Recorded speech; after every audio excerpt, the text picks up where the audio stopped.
I'd like to talk a little bit about being called out of the world. It's really easy to want to fit in with the people around us, especially for people my age. There just seems to be a consistent desire in everyone to want to fit in. But the Bible tells us in John 15 and 19, if ye were of the world would love his own. But because ye are not of the world, but I have chosen you out of the world, therefore the world hateth you. We might and probably will get ridiculed for living the way God tells us to live, especially by people who claim to be Christian. They'll tell us that we're being too strict, or, we're just being too hard on ourselves. But the Bible tells us to be holy as God is holy. And yeah, we might get ridiculed, but I would rather be ridiculed by the world and pleasing to the Lord than be loved by the world and be displeasing to the Lord, because being loved by the world doesn't help me any, but being pleasing to the Lord will get me into heaven.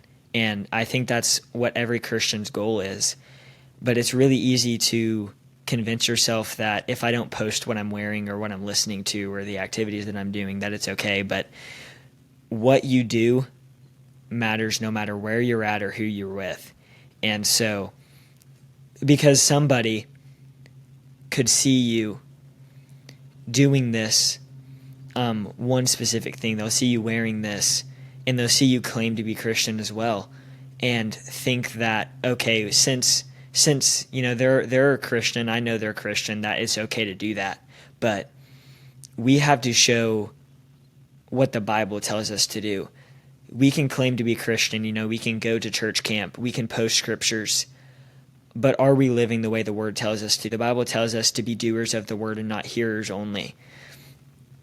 So I encourage you to examine your own life and make sure that in every aspect you are living up to the standard of holiness that God shows us, that we are living completely separate from the world. Because God wants more than us to just struggle. We were made to be a light and an example and a vessel for God. It tells us in Romans 12:1 and 2, I beseech ye therefore, brethren, by the mercies of God, that ye present your bodies a living sacrifice, wholly acceptable unto God, which is your reasonable service. And be not conformed to this world, but be ye transformed by the renewing of your mind, that ye may prove what is good and acceptable and perfect will of God.